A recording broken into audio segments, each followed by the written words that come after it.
Assalamualaikum warahmatullahi wabarakatuh.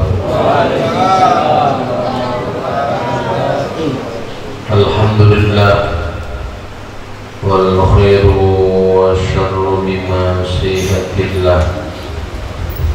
Asyhadu an la ilaha illallah wahdahu la syarika lah. Wa asyhadu anna sayyidana Muhammadan abduhu wa rasuluhu la nabiyya ba'dah. Allahumma salli wa sallim ala sayyidina Muhammadin wa ala ali sayyidina Muhammadin salatan taftahu li biha babar ridha wa taysir wa taghliqu biha anni bab asy-syarr wa at-taqsir wa takunu li biha waliyyan wa nasira. Ya ni'mal mawla wa ya ni'mal nasir. Mu'addib qulubal alamin bi asrihim alayya wa albisni qabulan bisalmah. Amma ba'du hadratil izza wal ahibba, para masyayikh, tuan-tuan guru wasatibil kiram, wabil khusus segenap keluarga besar Dewan Kemakmuran Masjid Jami An-Nabawi Al-Mukarram, Ustaz Saifullah beserta rekan-rekan pengurus asatidz Majlis Zikir, Ketua FKSM, kum semuanya, tamu-tamu Allah, tamu-tamu Rasulullah. Keistimewaan Nabi Muhammad sallallahu alaihi wasallam yang tidak dimiliki oleh manusia yang lain, tidak dimiliki oleh nabi yang lain, tidak dimiliki oleh rasul yang lain, tidak dimiliki hatta oleh ulul azmi yang lain, yaitu ada 5. Yang pertama bil ismi, namanya, wa rafa'na laka dzikrak, karena Allah sudah meninggikan sebutan Nabi Muhammad sallallahu alaihi wasallam. Hingga tidak akan pernah kita temukan di dalam Al-Quran di mana Allah memanggil Nabi Muhammad dengan menyebutkan nama. Beda dengan Allah ketika memanggil Nabi yang lain. Qala ya Adam uskun anta wa zawjukal jannah. Ya Adam, wahai Adam, Allah nyebutin nama. Adam, apa kita itu semuanya Adam atau Rasul Adam. Adam itu dari kalimat adimul ardi, abadimul ardi, permukaan bumi. Makanya permukaan bumi kalau di pinggir pantai itu ada pasir putih, ada yang permukaannya merah, ada permukaannya hitam, ada permukaannya gurih, ada. Makanya kalau kulit kita ada yang putih, ada yang hitam, ada yang coklat, ada yang gurih, pantas karena kita asalnya dari Adam. Karena Adam itu adimul ardi, permukaan bumi. Berbeda dengan Allah memanggil Nabi yang lain. Ya Yahya khudhil kitab biquwwah, semuanya dipanggil nama. Ya Nuh, Allah panggil nama. Tapi Nabi Muhammad yang dipanggil selalu pangkatnya dan derajatnya. Ya ayyuhan nabiyyu inna arsalnaka syahidan wa mubasysyiran wa nadhira. Ya ayyuhar rasul balligh ma, semuanya dipanggilnya dengan panggilan derajat, pangkat kenabian dan kerasulan. Itulah kemuliaan Nabi Muhammad yang pertama. Yang keduanya bil ismi physically, yang kedua ketiga al-ata, selalu diberikan oleh Allah sesuatu yang tidak pernah, hatta sesuatu yang tidak pernah Allah minta. sesuatu yang tidak pernah Nabi Muhammad minta. Sampai di situ ya. Keempatnya, kelebihan yang diberikan oleh Allah terhadap Nabi Muhammad yang tidak diberikan, dimiliki oleh Nabi Rasul manusia yang lain adalah al-khata. Al-khata. Allah sudah mengampuni dosa Nabi Muhammad hatta dosa yang belum dikerjakan ataupun dosa ke depan. Inna fatahna laka fathan mubina liyaghfira laka Allahu ma taqaddama min dzambika wa ma ta'akhkhar. Allah sudah mengampuni dosa-dosa Nabi Muhammad, dosa yang lalu dan dosa ke depan. Andai kata ada Allah memaafkan, tapi Nabi Muhammad adalah seorang manusia yang suci, yang maksum dari segala bentuk dosa dan maksiat. Tapi faktanya luar biasa, setiap hari minimal baca istighfar 73 kali. Kita umatnya yang tiap hari masih bergelimangan berlumur dosa. Malam maulid berangkat kerja, lihat yang bening-bening masih sempat ngelirik aja Pak dosen. Kita maksudnya bukan dosen, kita ya, tangan kita masih banyak berbuat dosa, kaki kita sering dilangkahkan ke tempat dosa. Pertanyaannya, berapa ratus, berapa ribu istighfar yang kita bacakan setiap hari, yang kita sama sekali belum mendapatkan jaminan, hanya sebuah roja dan harapan bahwa dosa kita diampuni oleh Allah Subhanahu wa Ta'ala. Makanya alangkah mungkin kita naif dan bodohnya ketika Nabi Muhammad sallallahu alaihi wasallam sebagai uswah kita, orang yang suci, diampuni segala sesuatu kekhilafan, salah dan dosanya, sehari minimal istighfar 73 kali minimal. Kita minimal sehari 100 mah jangan kurang, insya sehari minimal 100 jangan kurang.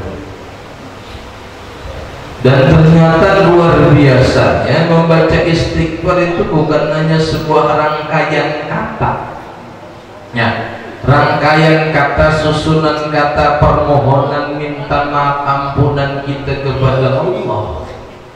Ternyata istighfar itu pun banyak hikmah dan faedahnya, dan hikmah faedah tentang istighfar itu tertulis dengan detail, nyata dan jelas di surat An-Nur ayat yang ke-9. Kalau saya salah saya koreksi. Ya faqul tastaghfiru rabbakum innahu kana ghaffara yursilis samaa'a 'alaikum midrara wa yumdidkum bi amwalin wa banina wa yaj'al lakum jannatin wa yaj'al lakum anhara. Diriwayatkan dulu Syekh Hasan Basri masih termasuk akbarut tabi'in, di mana beliau ulamanya di masa itu, di kurun itu, di zamannya tabi'in, yang dimana kalau kesepuhan, kalau ulama ya itu biasanya tempat berkeluh kesah orang ya. Itu kalau ada masalah datang ke kesepuhan, datang ke ulamanya, datang ke kiainya. Kalau ada masalah, kalau ada masalah dulu, hikmah dulu. Jadi kalau lagi susah, lagi berangsak, sono mentok sini mentok, biasanya datangnya ke ulama, biasanya datangnya ke kiai dulu. Sekarang mah buka Google, nyari aplikasi. Tapi insya Allah kalau kita semuanya yang senantiasa menjaga tradisi ya, para ulama, para guru, orang tua kita, salaf soleh kita, tetap kita ada masalah kita datangnya ke guru ya. Dan ternyata Yang boleh curhat itu hanya curhat ke guru. Kalau surat itu kan sebenarnya nggak boleh, apalagi curhat di status ayat meren gitu kan. Kadang-kadang takut, termasuk man asbaha asku pakaan nama asku ilallah. Barang siapa yang pagi-pagi sudah berkeluh kesah, ini orang berkeluh kesah kepada Allah yang merupakan indikasi tidak ridho dengan ketentuan Allah. Nggak boleh curhat sembarang. Nggak boleh curhat sembarang, apalagi curhat ke dunia. Itu bukan ke tetangga lagi, ke dunia curhatnya. Ingat jejak digital itu kejam jenderal. Suatu ketika Anda ada masalah pasti jejak kita Anda ada yang buka. Jadi dia mengakhirnya nggak boleh, terkecuali sama orang yang kita anggap tuakan, yang kita percaya bisa memberikan solusi dari permasalahan, boleh. Rujukannya ada. Ketika Nabi Muhammad SAW sakit, Jibril datang. Apa kata Jibril? Kaifa jiduka ya Muhammad? Bagaimana keadaanmu Muhammad? Apa kata Nabi Muhammad SAW?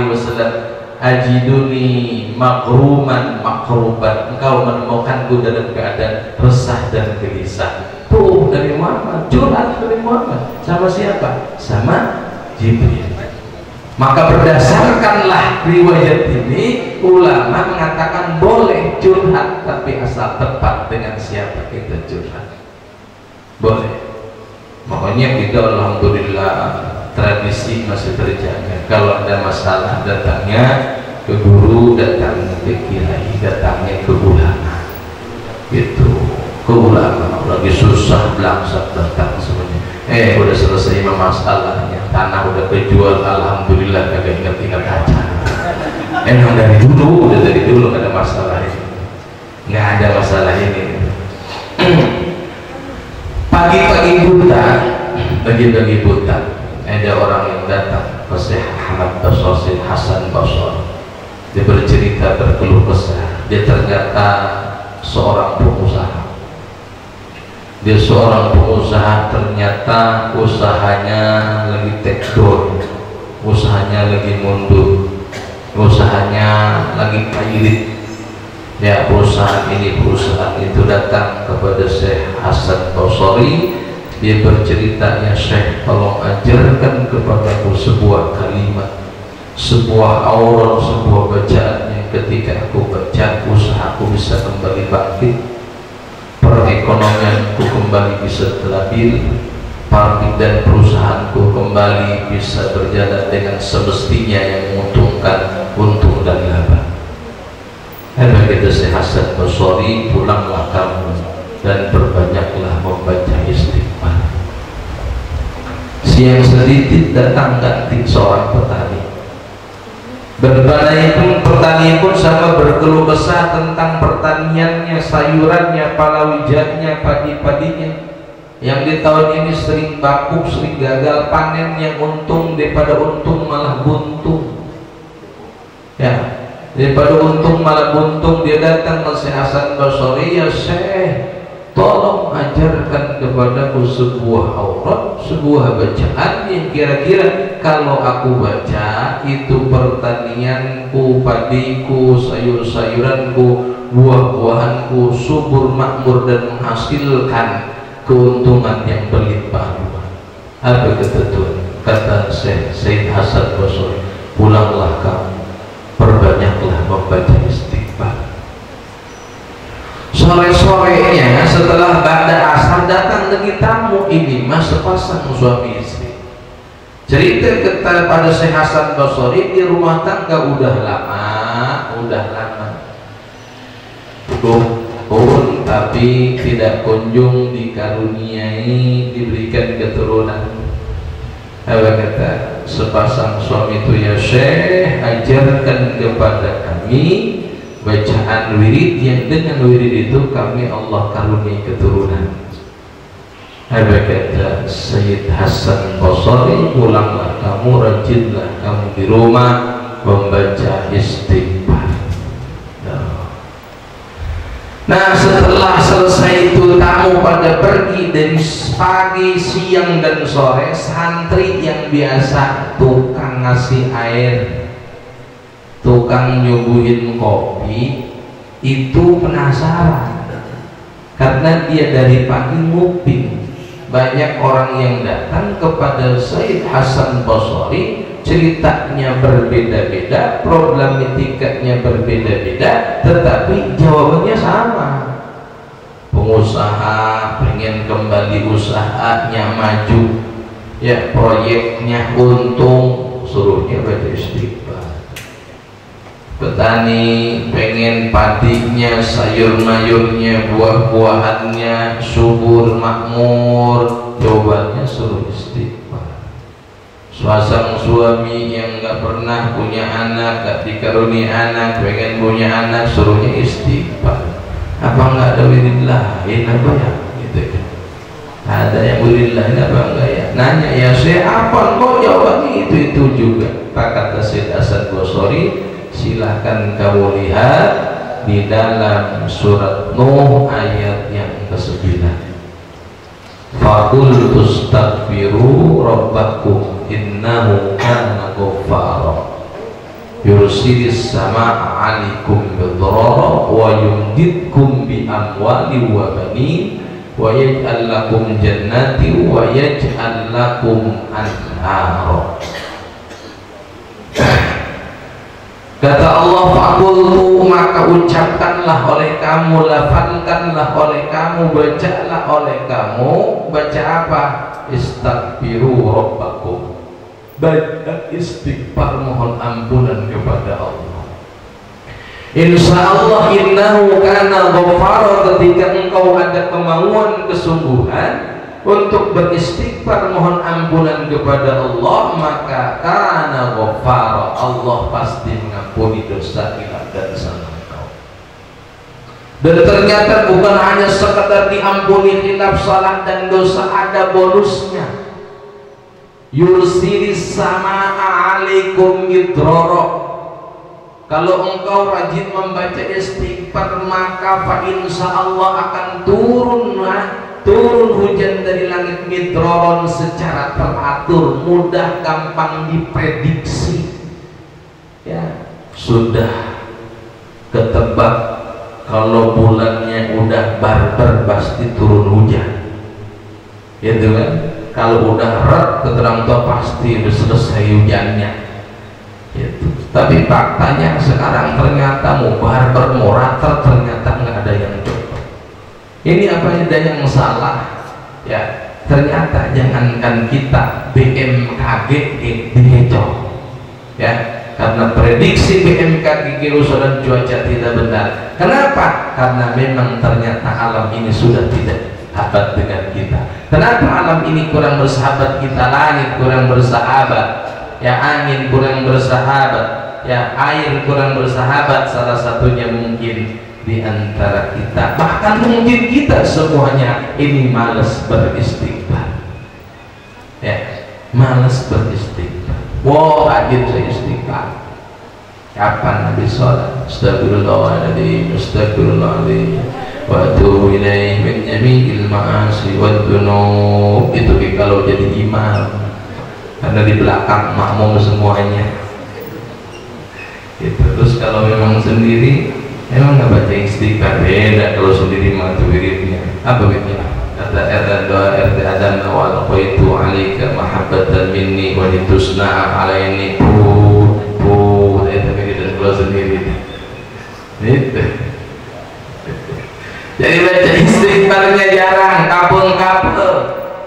Minimal sekali lagi istighfar itu 100. Karena kalau istighfar itu kita baca semuanya, maka insya Allah hujan akan turun secara teratur. Petani, apaan petani, terus apaan petani bersawah, petani berladang, tukang sayuran bisa memprediksi dengan tepat kapan turunnya hujan. bisa memprogram pertanian, maka akan bisa menghasilkan hasil yang subur. Yang keduanya wa yumdidkum bi amwalin, ya. Bonus daripada orang yang beristighfar bukan hanya sekedar diampuni dosa, wa yumdidkum bi amwalin, akan dipanjangkan. Yumdid itu dari kalimat madda yamuddu muddatan, akan dipanjangkan sesuatu yang ketika dipanjangkan nggak ada putus-putusnya. Jadi orang yang banyak membaca istighfar, wa yumdidkum bi amwalin, bakal banyak hartanya, enggak apaan banyak hartanya, duitnya enggak nomor serinya. Biasanya kan begitu, wah anu kaya nomornya enggak ada nomor serinya. Yang situ kalau punya duit suka lihat nomor seri.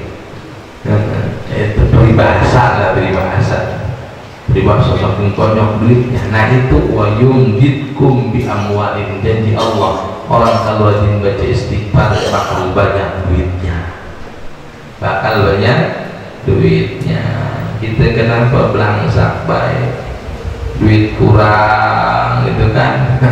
Kan kalau gara-gara duit kurang udah masalahnya jadi merambat gitu kan. Duit kurang masalahnya jadi merambat. Istri yang waktu dulu begitu manis, begitu menawan gitu kan, mendadak seperti malaikat penduduk neraka. Gara-gara apa? Gara-gara kita kurang duit kan. Karena istri mah begitu, bini kita mau kita tinggal kemana nggak ada masalah, yang penting sebelum berangkat ditinggalin duit. Kita mau ngaji kita saum tiap malam Pak RT nggak ada masalah, yang penting istri cukup duit. Kita nggak pulang di setahun nggak ada masalah kayaknya, yang penting bini selalu dikirimin duit. Lebih penting duit daripada kita. Wa yumdidkum bi amwal. Dan bonus ketiga bagi orang yang beristighfar itu wabanina, ya, akan dikaruniai anak dan keturunan. Ya, kalau ada yang belum punya keturunan, ya jangan dulu mengadopsi. Ya, jangan dulu mengadopsi, bukan saling mengadopsi. Ya, karena salah mengadopsi itu dampaknya jadi panjang.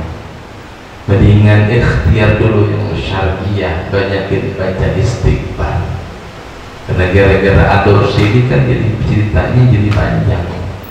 Bapak ngadopsi anak, terus itu anaknya anak perempuan, nggak pernah nyusu ke istri kita. Kalau ke istri nyusu apa? Nah, nyusu itu kan. Maka itu anak kita adopsi, walaupun adopsi dari bayi, kalau udah gede tetap hukumnya ajnabi dengan kita, orang lain.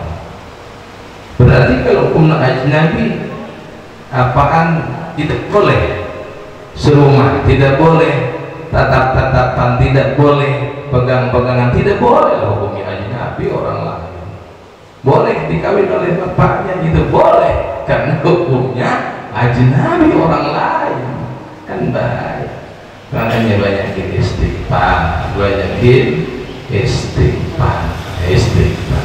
Nah itulah wa banin wa yaj'al lakum jannati wa yaj'al lakum anhara, bahkan akan Allah beri surganya Allah subhanahu wa ta'ala yang mengalir anhar, nahrun min asal, nahlun min asalin musaffa, nahrun min labanin lam yataqayyar ta'muh.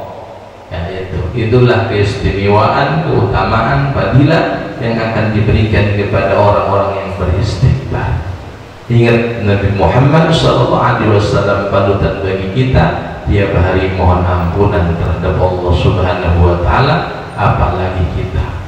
Padahal Nabi Muhammad sudah diberikan keistimewaan al-khata, diampuni dosanya, hatta dosa yang belum dia kerjakan, dia lakukan. Ya Rasulullah, salamun alaik ya Rabbi asani wa daraji. Ya Rasulullah, salamun alaik ya Rabbi asani wa daraji. Adalah Nabi sangat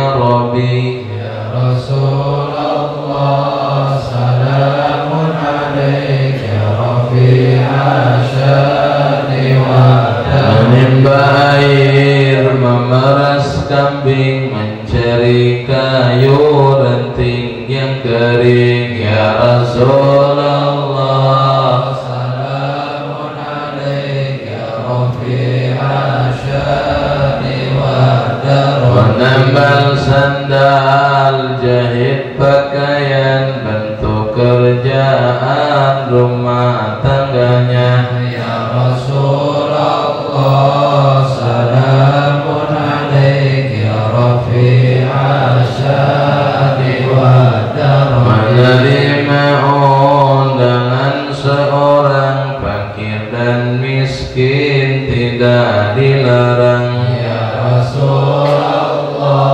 salamun alaik ya Rafi'a syadi wa menengok fakir miskin yang sakit tak dihinakan walau sedikit ya Rasulullah salamun alaik ya Rafi'a syadi wa dikala malam banyak tafakur kepada Allah banyak bersyukur ya Rasulullah salamun alaik ya Rafi'a syadi wa mengikat batu pada perutnya karena menahan sangat laparnya ya Rasulullah salamun alaik ya Rafi'a syadi wa bukan tak mampu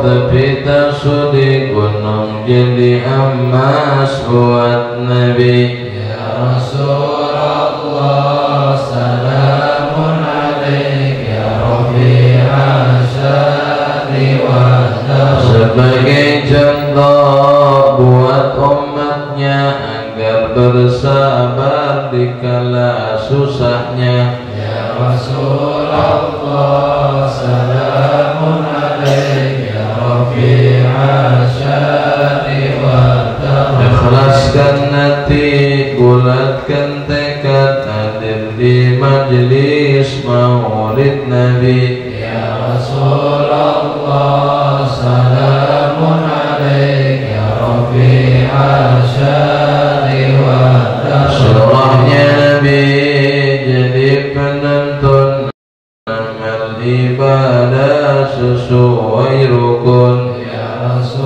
Rasulullah salamun alaik ya Rafi'a syadi wa salat dan zakat tidak dikantun jadilah hamba Allah yang tekun ya Rasulullah salamun alaik ya Rafi'a syadi wa salat yang khusyuk tambah tawadu akhlak yang mulia itu dituju ya Rasulullah salamun alaik ya Rafi'a syadi wa selamat dan berkah dalam hidupnya dapat syafaat di padang mahsyarnya ya Rasulullah salamun alaik ya Rafi'a syadi wa surga adalah tempat kekalnya buah mahabbah pada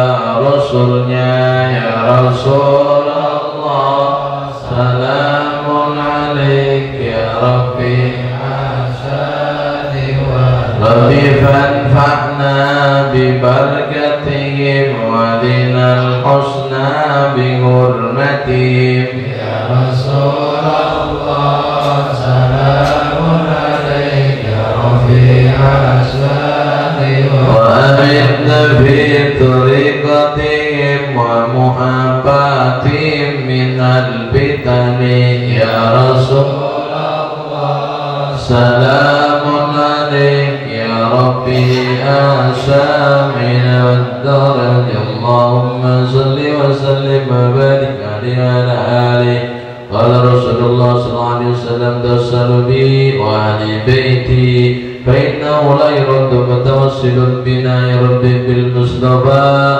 بلغ مقاصدنا واغفر لنا ما مضى يا واسع الكرم يا ربي بالمصطفى بلغ مقاصدنا واغفر لنا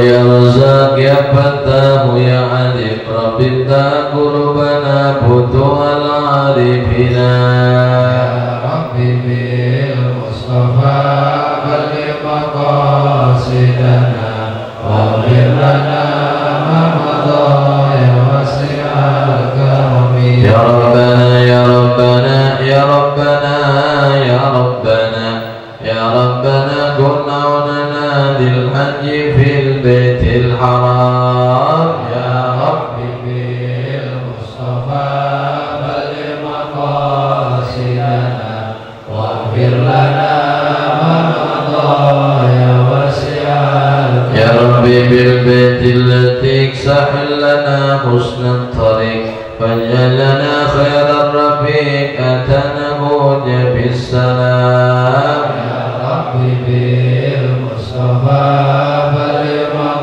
مقاصدنا واغفر لنا ما مضى يا واسع يا ربنا يا ذا الجلال بالمجتبى مولى البلال واسع لنا رزق الهلال واغفر خطايانا الإظام بالمصطفى بلغ مقاصدنا واغفر لنا ما مضى يا واسع يا ربنا يا ذا الجلال بالمجتبى مولى البلال واسع لنا رزق الهلال واغفر خطايانا الإظام يا ربي بالمصطفى بلغ مقاصدنا واغفر لنا ما مضى يا واسع يا ربي بنا نهبط حتى نساء نضى والله خيرا حفظا